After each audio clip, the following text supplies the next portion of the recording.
It's kind of all. It's kind of all the. Do you guys want to go in the end, or I don't know? And as in like this side or this side? That, okay, would you want to? So this left hand,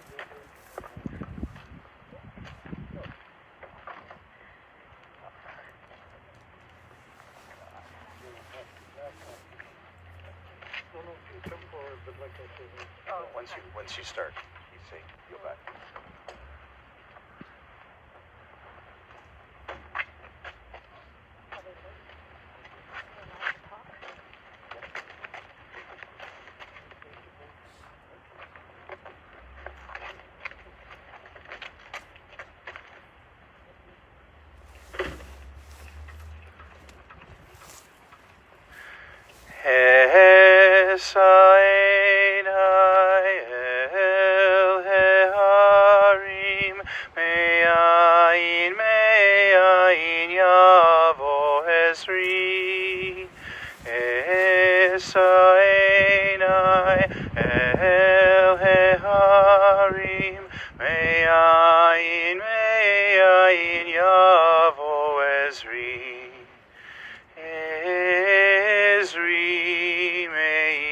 Adonai, Ose Shamayim V'Haaretz,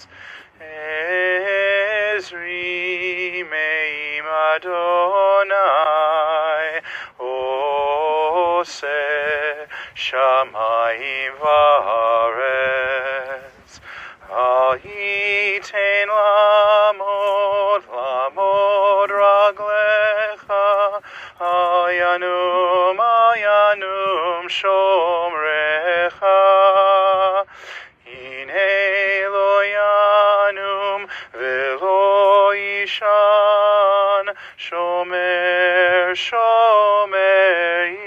Yisrael, Adonai Shomrecha, Adonai Tzilcha, Al Yad Yeminecha,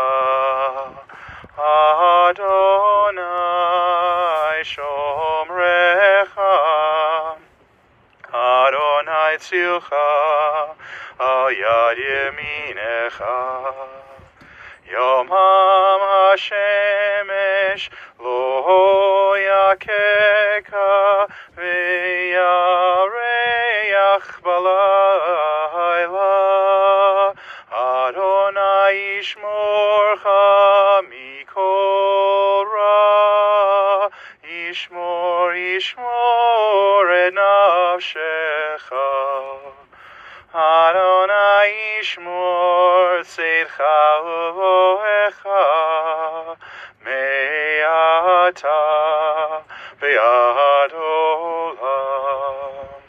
Adonai Yishmor tzedcha uvoecha, me'ata ve'ad olam. Al mekoma tavo v'shalom, v'yashov ha'afar al haaretz shehaya, v'aruach tashuv el ha'elohim asher netana.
A song for those who ascend. Shir Lama'alot. I turn my eyes to the mountains. From where will my help come?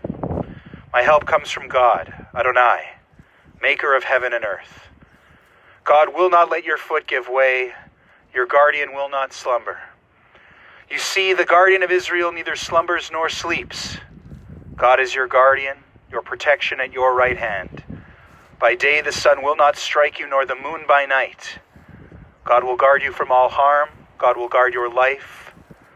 God will guard your going and coming, now and forever. May she go unto God in peace. The dust returns to the earth as it was, but the spirit returns to God who gave it. May Faye Grant's soul be bound up in the bond of life eternal. Adonai, O God, send comfort to those who mourn, and grant strength to those whose burden is sorrow. We are here today to honor the life of Faye Grant, Tzipora bat Yaakov v'Golda, the daughter of Jacob and Goldie. We have come here today to the Shered Zedek Cemetery to show Faye the ultimate kindness, the ultimate respect of accompanying her to her final resting place, of caring for her until the end. And we've come here today, whether in person or through the power of the internet, to say goodbye. Faye passed away Wednesday morning, the 14th day in the Hebrew month of Nisan, on Erev Pesach. She was 94. She will be deeply missed by her daughters, Maureen, Shelley, Karen, Roberta, and Tracy, her sons-in-law, David, Richard, Lyle, and Morgan, her 9 grandchildren, and 4 adopted married-in grandchildren, Carly and Brian, Jana and Patrick, Jennifer and Michael, Jared and Sarah, Justin, Brittany, Braden, Jory, and Alex. By 10 great-grandchildren, Brenly, Gwyn, Colby, Price, Chloe, Emma, Ashley, Max, Leo, and Shay. By her brother Harry, by her dear special friend and companion Jack, by countless nieces and nephews, and by many, many dear friends. Faye was predeceased by her parents, as well as her siblings, Helen, Morris, Sarah, Harvey, Bert, and Larry, and by her husband of 56 years, Alan Grant, who passed in 2003, all of blessed memory, Zichronam Livracha. In Jewish tradition, we have this beautiful concept called the Eshet Chayil, a woman of valor. It comes from a passage in the book of Proverbs. A mother of generations, a woman of valor. She is precious in the gifts she has given her family. Her children have found trust and truth in these gifts. They follow in patterns she taught.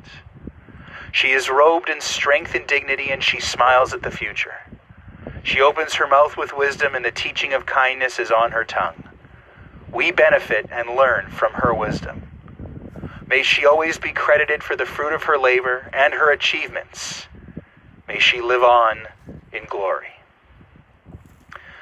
Faye Grant, a mother of 3 generations, who has left behind a legacy of love and family, was most certainly a shining example of the Eshet Chayil. Her family was her proudest achievement, and she was truly adored by all of them. Not even just her immediate family, as large as it is, but also an even larger extended family. She was a true matriarch, a source of inspiration, love, support, and guidance. We will have the opportunity today to hear from members of her family. Her daughter Tracy, as well as many of her grandchildren, have written words to express the impact Faye has made on them in their lives, and I am honored to be able to share these words today on everyone's behalf. First, let me tell you just a little by way of introduction about this truly remarkable woman they've all written about. This cute, spunky, vibrant, vivacious woman. Feisty, funny, positive, and warm. A truly amazing person. Who never once coasted through life but lived it. Whose greatest gift among all her many gifts was her ability to connect with people. Effortlessly relating to them, putting them at ease, getting them to open up, regardless of age or whether she even knew them a moment before. Who became to so many people their adopted Bubby Faye, but will always be cherished most by those who knew her best, and proudly would say she was their mother, their Bubby, their great Bubby, their aunt, and their friend. Faye Grant was born Faye Cohen, January 12, 1926, in Winnipeg. She was a true North Ender, growing up in a house on Boyd Avenue with 7 siblings, 2 sisters and 5 brothers.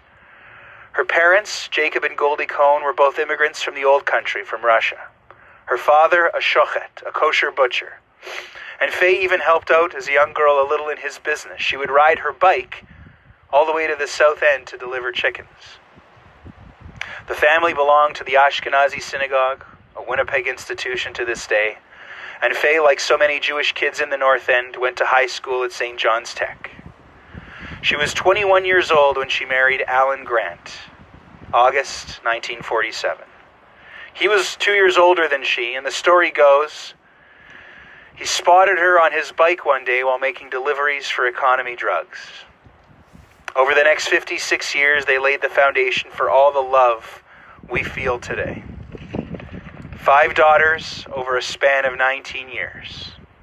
They started in a house on Luxton, eventually moving south to Lanark in 1959, to the home, later with the pool in the backyard, that eventually became known as Grant Central Station, a meeting place for family, both immediate and extended, and friends, legendary Sunday night dinners, and a social hotspot for all of their crew. Listening to comedy records, playing cards, Faye and Alan loved to host and be surrounded by people. Their home was always open. Their love and their bond was something truly special. Some of their daughters even have memories of Alan coming home from work to Faye and twirling her around the kitchen for a dance while singing the song My Yiddish Mama. When he passed away 17 years ago, Faye was a pillar of strength for everyone else in the family, becoming the unbelievable move-on mom. She was a career mother, selflessly giving of herself for all her children and never tiring of it, continuing to have kids well into her 40s, never tasting the beauty of becoming an empty nester until she was well into her 70s.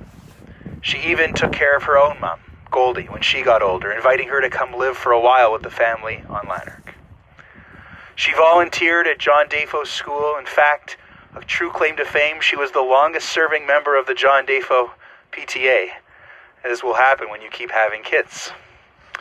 She was involved with ORT and National Council for Jewish Women, and somehow still managed to find time to knit and bake and play mahjong with friends and master the art of decoupage. She even had a whole area in her basement on Lanark devoted to decoupage and even taught classes. She was a firecracker, an energizer bunny, who could work a room even if she didn't know a soul in it, who was truly in her element around people, but especially family, whether it was all her siblings together or her kids, grandkids, and great-grandkids. At 60 years old, she went to work at Eaton Place Mall, doing admin work, clerical work in the offices of the mall.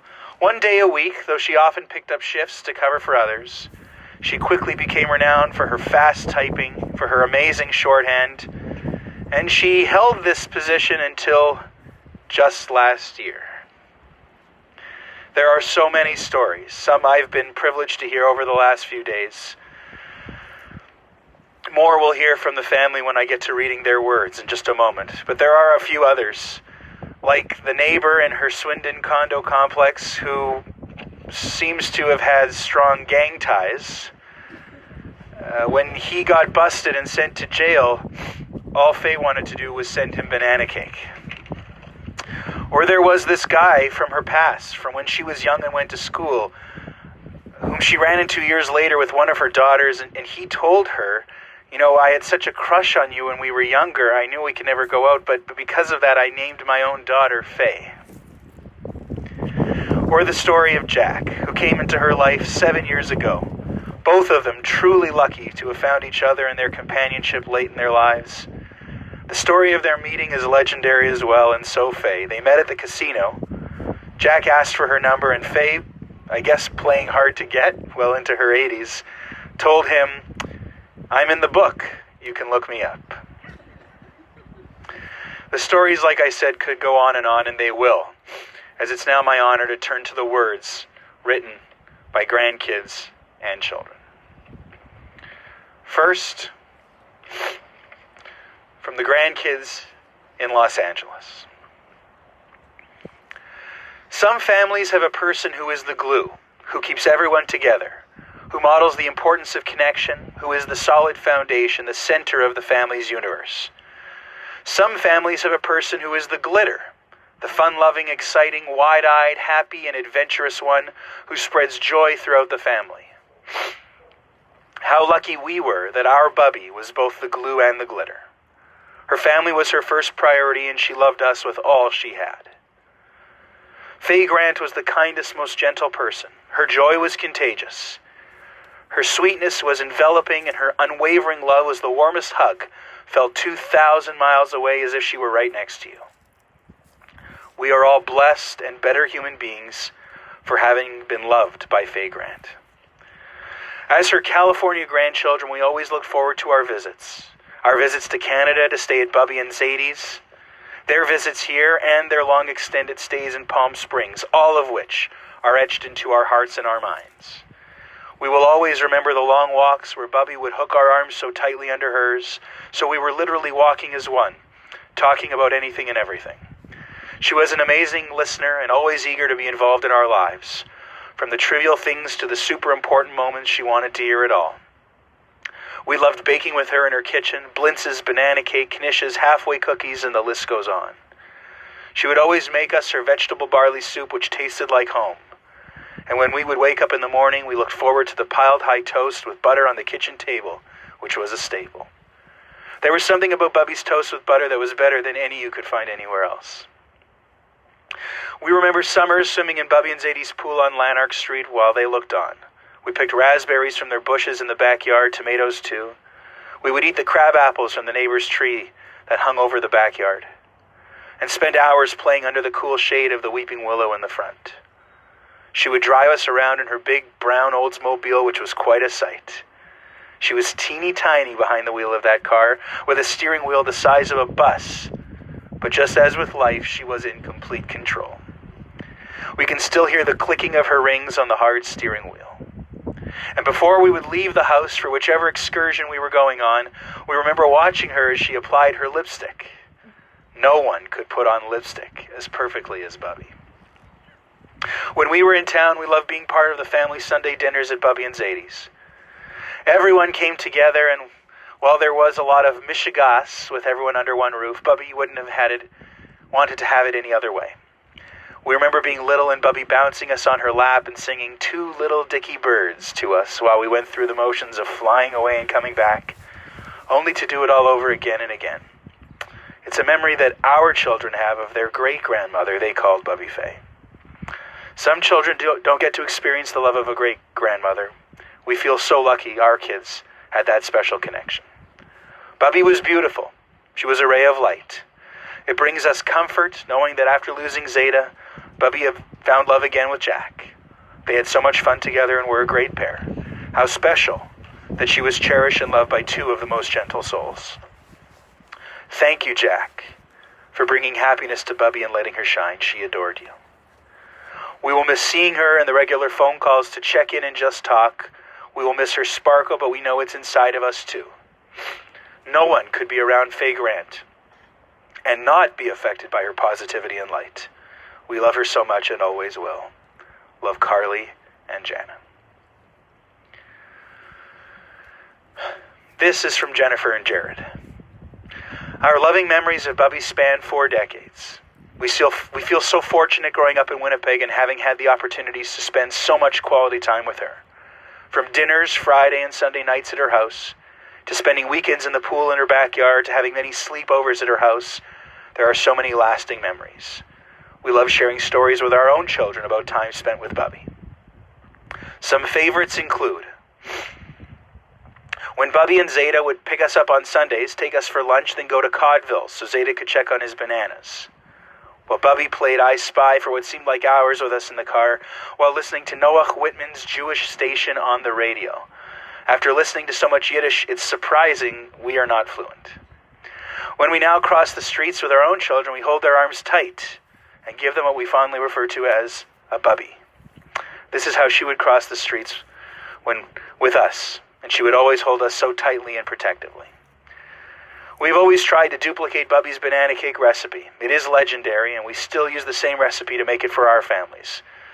We still aren't sure if it was intended to be raw inside, but it sure tastes delicious. As little kids, shopping with Bubby was definitely a highlight. She knew exactly what we loved. She'd always buy Jared cash registers and toy cars while Jennifer would get dolls. Even though we moved away 20 years ago, the phone calls and FaceTime calls, and especially the visits with Bubby, continue to be special. She always asked about her great-grandchildren, wanting to know what each of them was up to. The smile on her face showed how much she cared about her family. Her memory will live on through her grandchildren and great-grandchildren.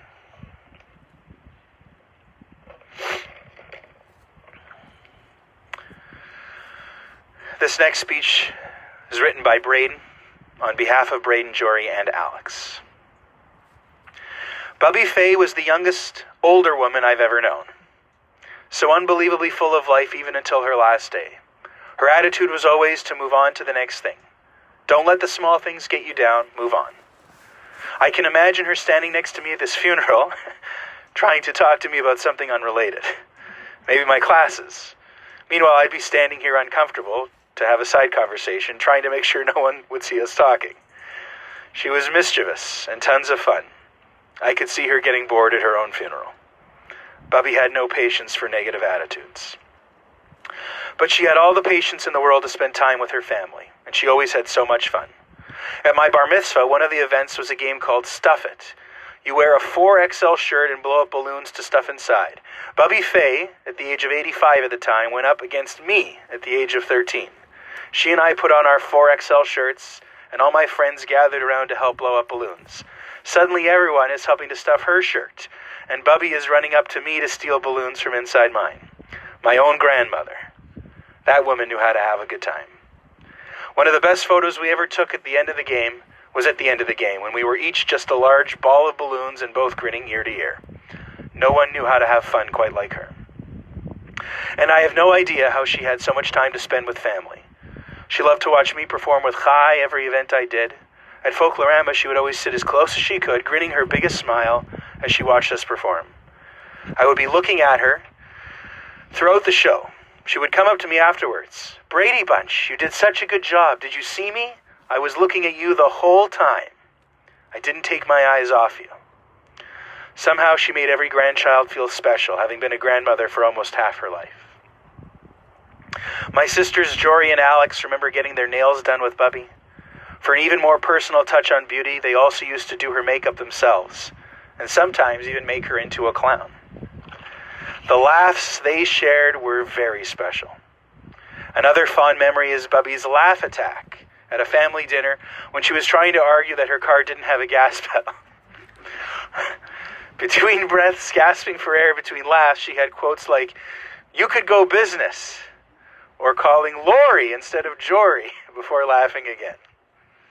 Especially prevalent was Bubby Faye's baking. Most importantly, her world-famous banana cake. "How's the cake situation?" she'd say, sounding like a bootlegger from Prohibition. Alex remembers baking with Bubby and eating toast cut into triangles afterwards, then cutting out magazines and passing pieces through her balcony window while they played store. Bubby Faye loved telling stories and hearing them in return. I miss our lunches at Applebee's, where we would sit for hours and tell stories to each other. Even a few weeks ago, the last long conversation we had, she told me a new story I'd never heard before. We sat on her couch and she described the lives of her parents and her life as a child. I heard about her cousins' dinners when she was a kid. All the adults would sit at the table, including her parents and her dad's brother and cousin, and all the kids would go play after dinner. She, her siblings, and her cousins would go into the kitchen and pour cup after cup of beer. They'd pour a cup, watch the bubbles out of fascination, and pour it out. Repeat. Lots of mischief, lots of fun, lots of family for all 94 years. And especially lots of love.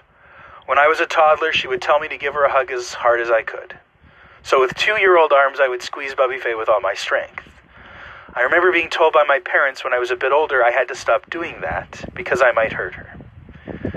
Even recently, I would still find it hard not to squeeze her as hard as I could, just like she always told me to do.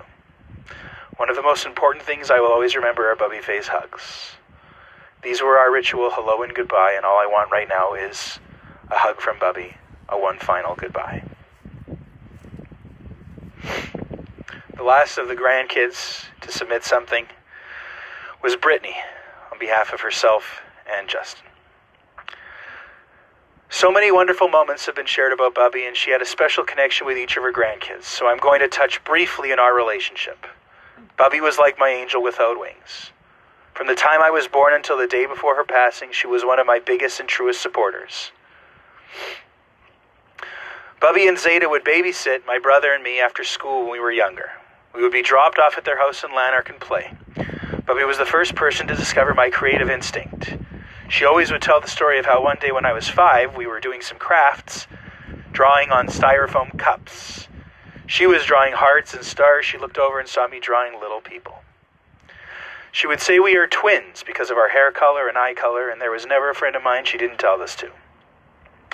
She came to every dance camp competition, even the Maccabi games in New York, and every piano recital. She joked about how I forced her to come into my little Tykes life-size Barbie playhouse and made her sit and have pretend tea with me for hours. When I was little and wanted to have sleepovers, we had a routine. I would shower in her bathroom, and she would have a big pajama shirt of hers ready for when I was done. We would make my favorite cookies, a simple recipe of a cookie bottom with melted chocolate spread on top. She was so proud of me, and I was so proud to be able to call her one of my favorite people. She trusted my nursing instincts and encouraged me to pursue my nurse practitioner degree. She liked knowing there was a chance I would be taking care of her friends, people who were like family to her.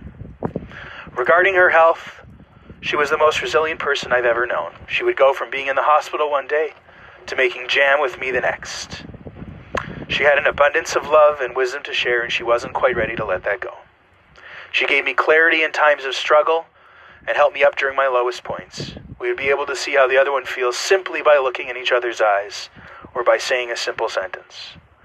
While already having an incredibly tough week, the day before Bubby's passing, she rubbed my hand, looked directly in my eyes, and said, "What will be, will be.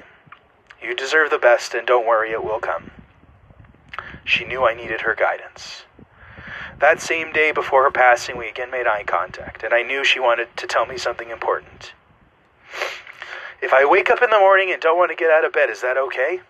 Holding back tears, I responded, "You need to do whatever feels best for you." She was small yet mighty, calm yet vivacious. My blonde hair, hazel-eyed twin. I miss you more than you can imagine, and there will not be a day in my life that I will not think of the immense amount of love you gave me. Justin and I love you so much. The words from all the grandkids are so moving and so touching, and again, it is an honor to share them all.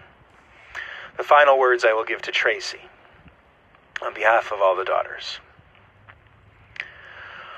The world feels a little bit different today. My mum, Faye, has gone on to the next part of her journey. Our hearts ache. She was such a force, such a presence, it's unimaginable to be here today, yet we are. Being the youngest of my mum's 5 daughters, I had a unique perspective on her as a very experienced mum. She had a gentle, laid-back style and didn't sweat the small stuff. I saw her with her grandchildren, who are my nieces and nephews, some only a few years younger than me. I was the quiet observer, watching her play hide-and-seek, letting them put makeup all over her sweet face, feeding them and generally letting them do anything and being completely present in that moment.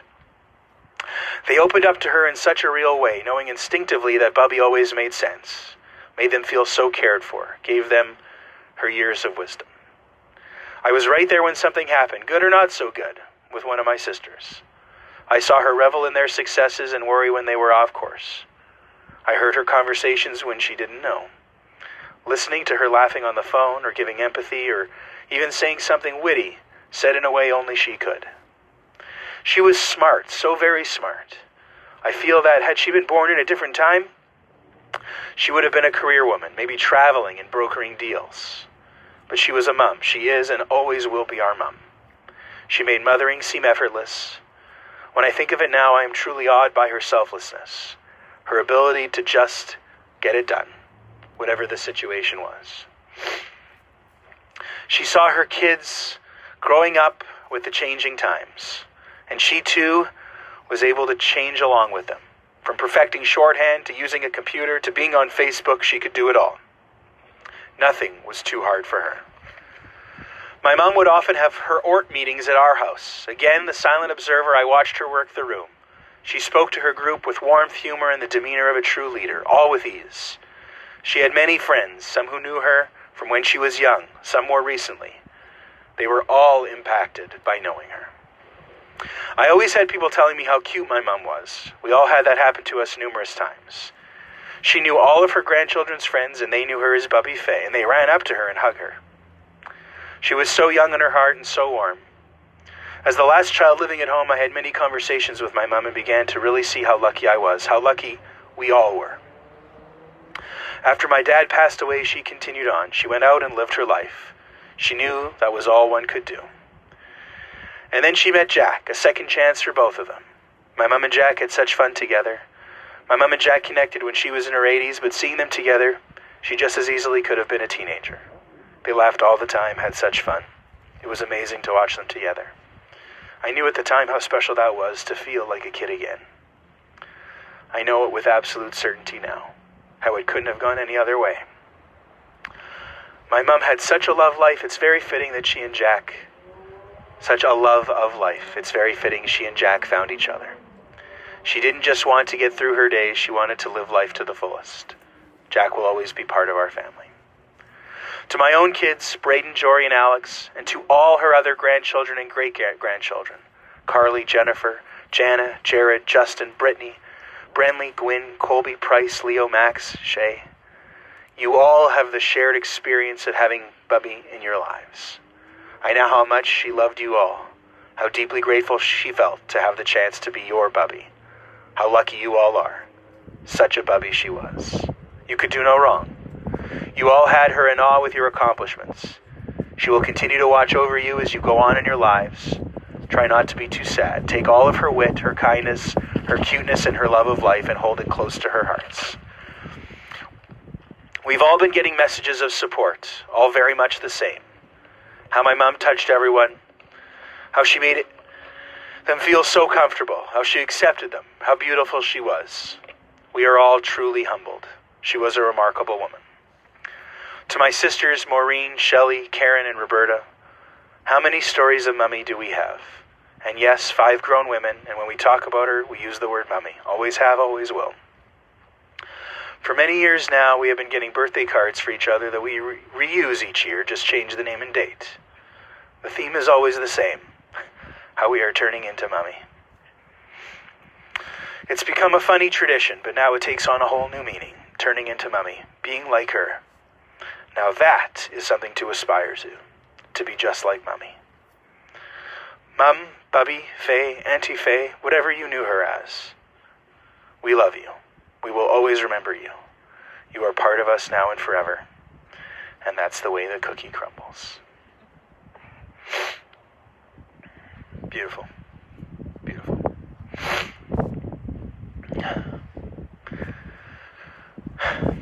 From Jewish tradition we learn, wealth, health, even life passes away, but a good name lives forever. That's why the Talmud teaches us, monuments need not be erected for the righteous. Their deeds are their memorials. Faye Grant will be remembered and revered for the kindness she has shown and the love she has given. She is a shining example of what it means to be an Eshet Chayil, but even more, a mensch, a truly good person. I'll echo the words used in her obituary, adapted from the great writer A.A. Milne. These words really capture so perfectly the emotion of today and of this moment for this family. How lucky we are to have had someone who makes saying goodbye so difficult. It's now time for the El Malei Rachamim, the memorial prayer.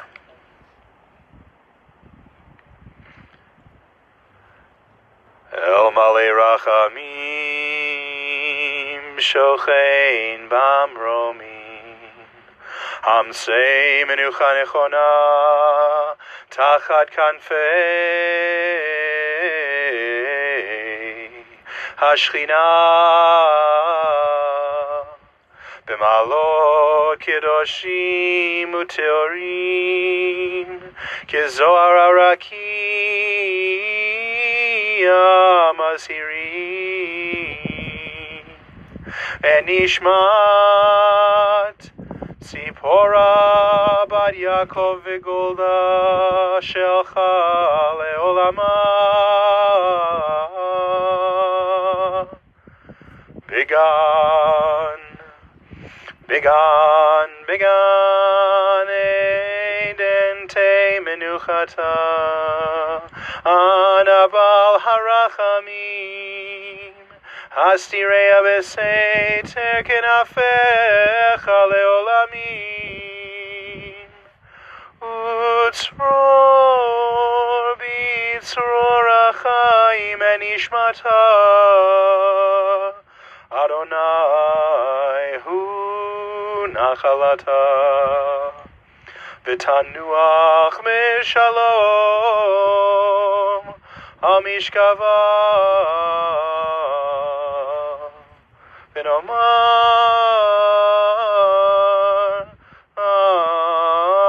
Amen. Exalted, compassionate God, grant infinite rest in your sheltering presence among the holy and the pure to the soul of Faye Grant, Tzipora Bat Yaakov V'Golda, the daughter of Jacob and Goldie, who has gone to her eternal home. Merciful One, we ask that she find perfect peace in your eternal embrace. May her soul be bound up in the bond of life. May she rest in peace. And let us say, Amen. In a moment, we'll turn to the words of the mourner's Kaddish. We sanctify God's name. We honor Faye's memory. And then we have our final ritual for those of us who are here physically at the cemetery, which is to shovel dirt into the grave. I invite the daughters to lead us, and then others who want to participate. Everyone's wearing gloves, so it's strange times, but it's such an important ritual that I encourage people to go through it. There are shovels on both sides. Is there a small pail? Is there the pail? It's on this side. There's a small pail with a small shovel in case either of these shovels are too heavy to manage, but you still want to participate. Most people pour 3 shovelfuls of dirt, and you'll see different customs in cemeteries all over the world. I invite you to pick the custom that you know or that you're familiar with that resonates for you. Everyone seems to pour 3 shovelfuls, but some people use the front of the shovel, and some people use the back of the shovel, and some people pass the shovel to the next person, some people return it to the dirt. Again, the one that has meaning for you is what you should use. Shoveling the dirt into the grave is a mitzvah. It's a commandment, but also a selfless, righteous act we do without hope of any reward. It is truly for Faye. In Judaism, in our tradition, we believe our loved ones deserve to be buried by our own hands. Hands that once held their hands. And it really is how we complete the task of caring for someone who meant so much until the very end. We know it's painful and we know it's difficult, but it is truly an act born of love and compassion for one special person truly deserving of these feelings. Adonai Natan v'Adonai Lakach, Yehi Shem Adonai Mevorach. These are the words of Job. God, you have given, God, you have taken away. Blessed be the name of God. May the memory of Faye Grant be a blessing. as we mark today that her essence will never leave our hearts and our souls. Unfortunately, due to the trying times, there will be no meal of consolation formally or a public shiva, but I know that the family would very much appreciate messages in whatever form, phone calls, emails, text messages, to reach out and do whatever they can to comfort this family who are now in mourning for losing the mother of their generations. To the family I say, Hamakom yinachem echem b'toch sha'ar avei Tzion v'Yerushalayim. May you all be comforted. May God comfort you and console you among all those who are in mourning or who have ever been in mourning. We can now turn to the words of the mourner's Kaddish. Yitkadal v'yitkadash shemei rabbah, be'alma divra chirutei ve'amlich malchutei, b'chayechon uvyomechon uchaye dechol beit Yisrael, ba'agala uvizman kariv v'imru amen.